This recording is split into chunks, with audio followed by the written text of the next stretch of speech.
Hey everyone, it's TwistedDisaster here, and I'm hoping this recording doesn't come out as bad as my first take did. It was really loud because I have a new microphone, so I'm hoping it sounds better this time around.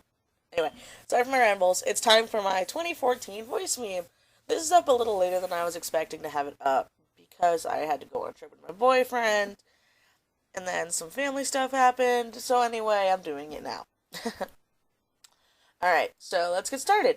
My first question comes from writer Martin42 on DeviantArt.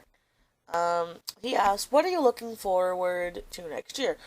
Um, what I'm most looking forward to is I'm hoping to finally be able to move out with Cody. Hopefully we'll have enough money to get our own place. I think that's the most important thing I'm looking forward to. Um, yeah, that's all I can think of at this time. Alright. What is your New Year's resolution? My New Year's resolution is to at least start my comic and get a job. Like a decent, 9 to 5 job if I can. All right. Those are my two. I have a few others, but I want to keep them as realistic as I can. All right.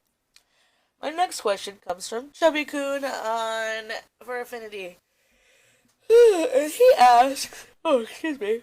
This first question is, Michi, why is your butt so sassy? I don't know.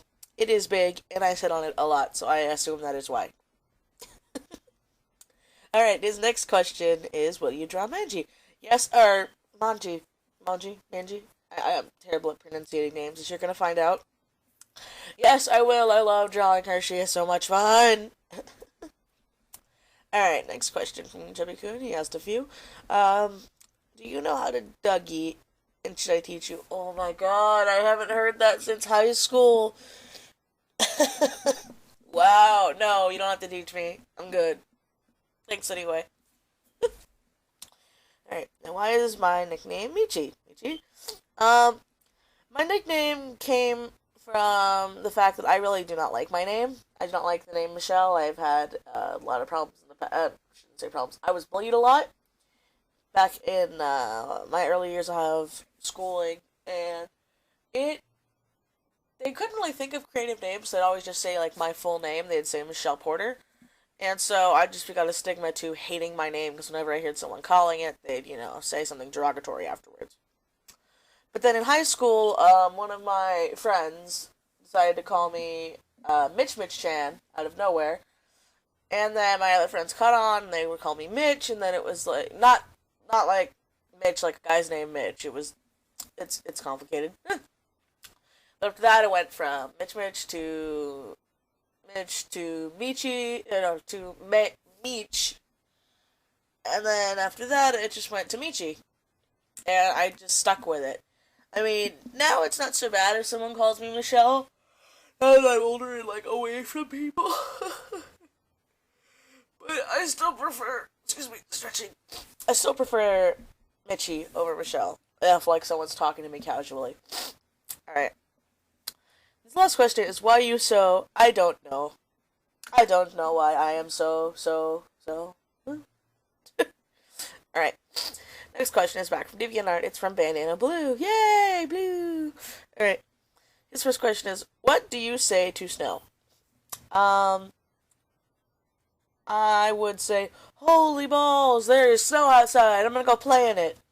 Because we never get snow where I live. Ever. I really wish we did. Alright. What do you like best in a villain? Crazy, insane, conniving, or smart? Well, it depends on. Oh, well, I sort of like. Let me try to think. I kind of like chaotic villains or chaotic neutral villains. To me, it just they're more fun. I don't know. I could go a lot more in depth than this, but I think that's time for another video. I don't want this to be too long. Why do I keep yawning? I'm sorry. Alright. His last question is, ever had deja vu? Yes, I have. I've had it a few times, but I can't only think of an instance as of this time. But yes, I have in the past. Alright. My next question is from Willie! Yay, Willie! AKA Kyrian Halcyon on DeviantArt. Alright. Were you hoping on working on Mark this year? Actually, yes, I was. I want to get Mark started this year. Because, for all of you who don't know, my main project slash story slash comic slash my child, for the most part, is marked. And it is going to be a fantasy webcomic.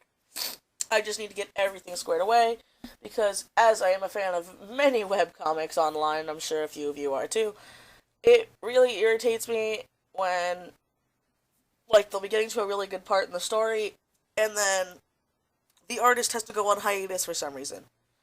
And they're on hiatus for so long, or they'll promise, well, okay, we'll do bi-weekly uploads. And then it never happens because they're busy, and I'm not blaming the artist. I'm not saying that, oh, they should have done it exactly on their time, blah, blah, blah, blah. We're all human. But I want to have the entire, for me anyway, I want to have the entire first book of Marked finished, complete, done. That way when I get it all set up and squared away, I can actually post it every week without having to freak out and be like, oh no, no, no, the next page is due and I don't have it done. Because I know a lot of webcomic artists who have caught up with their comic and they're in that predicament where that's all they can work on and they can't work on anything else. So, I don't know, it sounds a little foolish, but to me it makes sense to have each book done completely, and then that way, if I go to conventions, I can sell the full book, the full first book, or first volume, maybe. I don't decide how I want to word it. But the whole first, issues, that way, those who go to a con, they can pay for it, they don't have to wait, so and so many months, or however long it would take, to get to that part of the story. But that's how my view on it. So yes, I want to start it, so hopefully I can start posting stuff about it next year, as in 2015. Alright, let's see. What class do you plan on taking this coming semester? Well, I am currently taking a English and a math. Next semester I'm hoping to take more, but it all depends on whether or not I get I get a job, pretty much, because of the way my current, I'm not gonna bash my school, I bashed it enough, but the way my current, college is I can't transfer until I move, and it is so impacted that it is really hard to get classes you need to transfer unless you have, priority. I'm not gonna go into, how to get priority. I'm sure a lot of you have gone through this yourselves from my friends in college.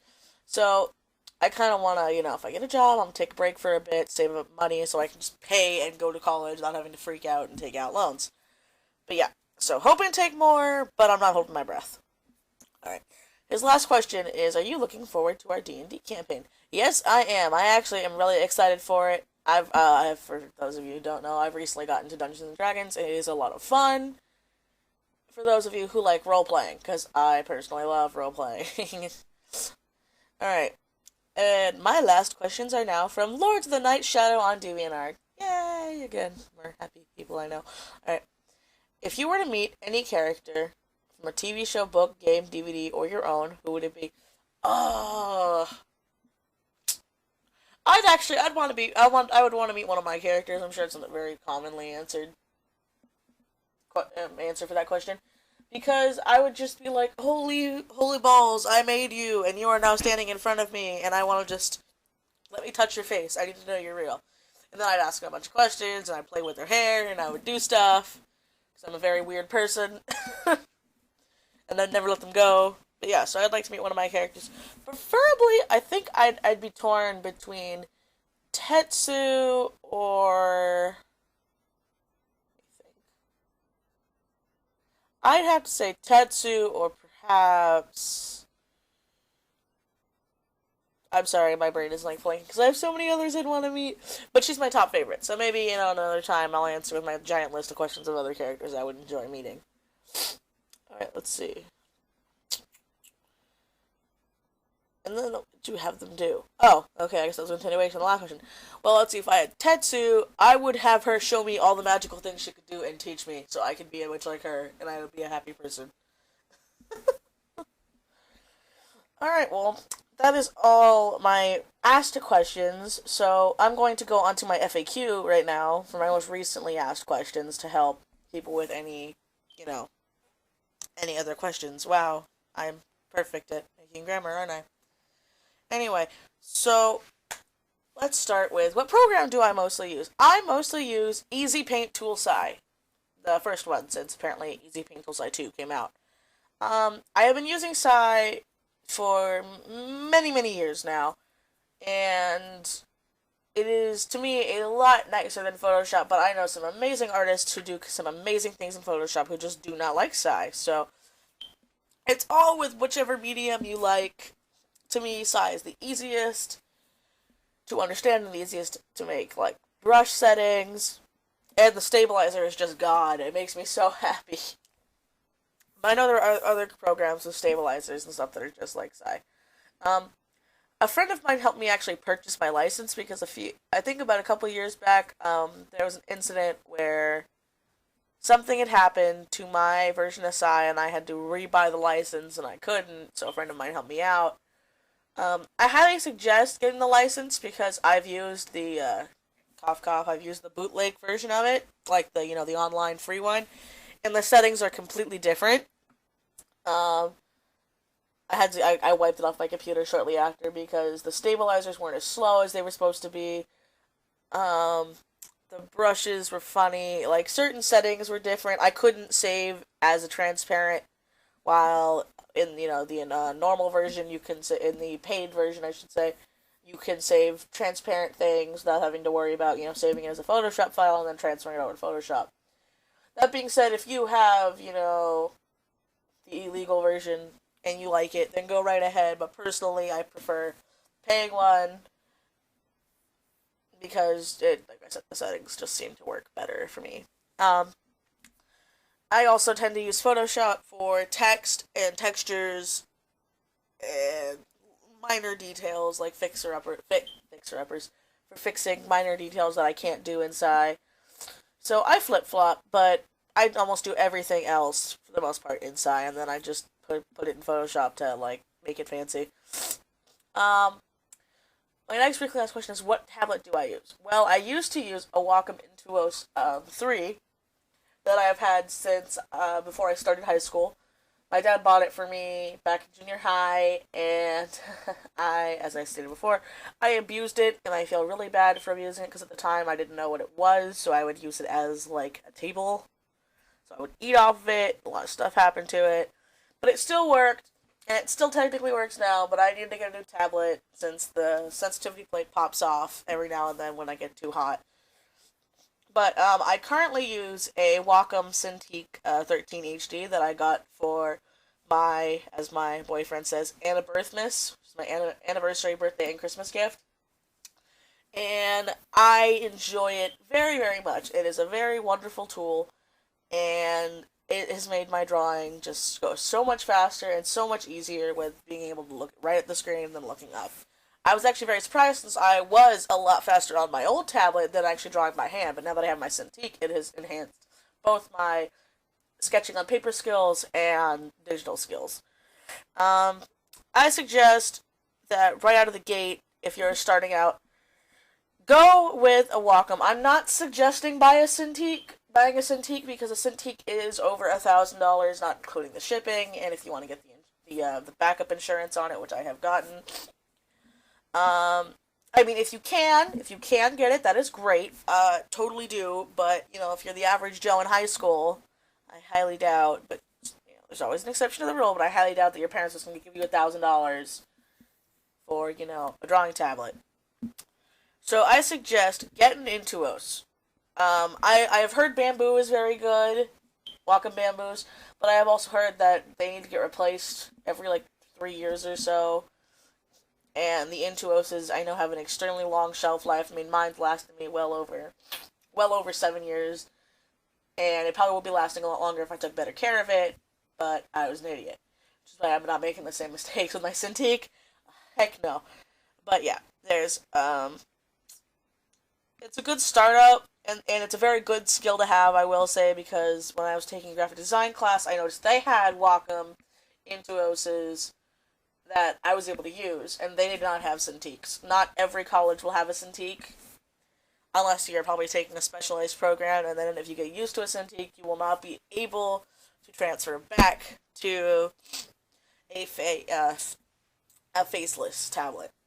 So it's a great skill to have, and it's one that really doesn't pass on. I can use almost anyone's tablet when I go to like a friend's house, or I visited my other friend, Akai, this earlier last year, or later last year, herp derp, and I was able to use her tablet just fine. So it's a very handy skill to have. What else is there? Oh, what do you use for your traditional media? I use Copic markers, white jelly roll, Prismacolor markers, Sharpies, and highlighters. I use just about anything I can get my hands on for marker wise. Again, money wise, I have seen artists use Crayola markers and make them look like Copic markers. So it all depends on just your skill level and how much you are willing to practice with them. Let's see. I'm trying to think of another question. Real quick, another frequent last one on the top of my head that I get a lot. Will you be making a coloring tutorial? I'm actually considering making a coloring tutorial very soon because I have recently discovered a new way to work with a shell shaded style that is very, very fast and very efficient. So I'm probably going to start making a video on that very soon. Why don't you make? Oh yeah, why don't you make more YouTube videos? I actually want to make a lot. I used to make videos all the time, but with how YouTube's being about the copyrighted music, I have to be very careful with what I put on my channel because I do not want to get copyrighted. Even though a lot of the music I have used on this channel currently, I should say more recently, has all been free to use music that people have given the rights to just about anybody to use, and I've seen people getting copyrighted for that too, and I don't want to lose my channel. Let me think. Is that it? I think that might be it. Alright, well, thank you all for listening, and I hope that you have a good day, and I cannot wait for 2015's questions to come around. So, I'll see you guys soon. Bye!